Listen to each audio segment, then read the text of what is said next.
Okay, so my wife is telling me I should take my hood off, but I'm having such a bad hair day, and I don't like what the wind's doing. I don't feel safe. Well, that's funny. We're just about to talk about safety and insecurity. Added to which, my wife just told me I look like a frowning pirate. Probably a frowning elf, actually, with my hood up. That was when you had the sun in your eyes. That's not now. Oh, yeah, the sun's gone down now. It's a shame. We could have had a good sunset 2 minutes ago. Anyway, I don't want to take up any more of your valuable airtime. All right. So, how have I managed to stay in our marriage for 20 years? Are you asking me that? No, I'm going to answer that. Well, I had an arc, kind of like you had an arc. And Arc.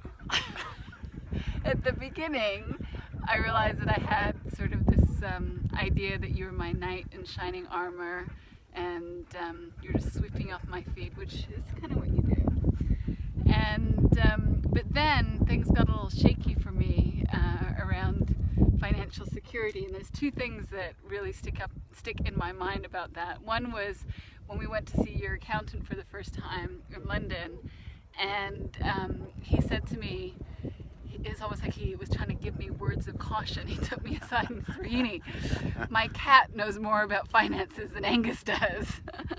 So I knew I couldn't trust him. But you know, I wasn't daunted by that. But then there was another time after that where you were away. You'd flown to New York on a photo shoot, and I was alone in London, and someone came to the door, and it turns out it was a bailiff, and they said that they were going to come and take our belongings. I never heard of that in my life, so that really scared me. I was, I think, a bit of a seasoned campaigner as far as that was concerned at that point. You're a seasoned campaigner. I think there'd been one or two knocks on the door. Well, I didn't know about any of that. I took it all in my stride. Anyway, it turns out it was over, 2 parking tickets? Something ridiculous. Yes, it was but very anyway, embarrassing. so that started Surprised you didn't leave me. it started to shake me up a little bit. But you know, my wisdom, I always was connected with my wisdom, and I knew really deep down inside that I wanted to be with you, and that, you know, we could work through those kinds of things. But sort of then the next stage in the relationship was after we were married.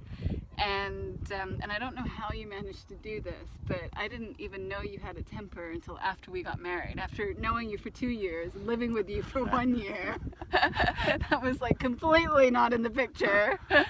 And then all of a sudden I find out, wow, you have a temper, you get angry, and that scared me, and I would get caught up in insecure thinking.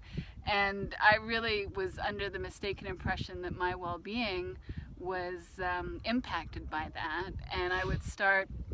You know, what I noticed from when I look back is that at that point in time, when I would get insecure, I would just sort of start putting one foot out the door. And so whenever I was feeling insecure, I'd sort of allow my thinking to go in that direction. And I know that we've had some tough times, and there was actually a very brief separation at one point. But, you know, nonetheless, I knew that, you know, really deep down I wanted to be with you.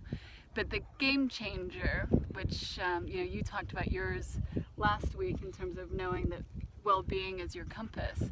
For me, what the game changer was when I finally saw and really knew that my well-being had nothing to do with your emotions and your reactivity and your, you know, any kind of upset on your part, because I think that that's what I would get scared, and that's when I would go down that road of thinking and putting one foot out the door. But when I saw that, something shifted inside of me where I could just, it's like my feet just got both firmly planted on the ground, and I knew that I was okay, and I knew that my internal experience did not depend on anything outside of myself, including you.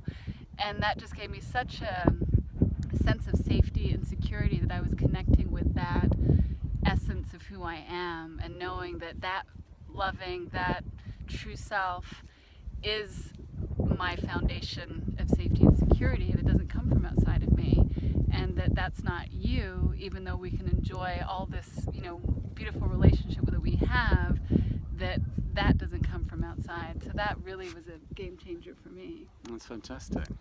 Lucky man I am. I think I look quite knightly in my hood even. Maybe with a knight without the armour. The vulnerability? Yes, I'm being very vulnerable now. It's It's very. That was a symbolism that I was hoping to inject into this piece. I had no idea you were so deep. Yes, very, very deep. All right then. Bye everyone. Bye, everyone.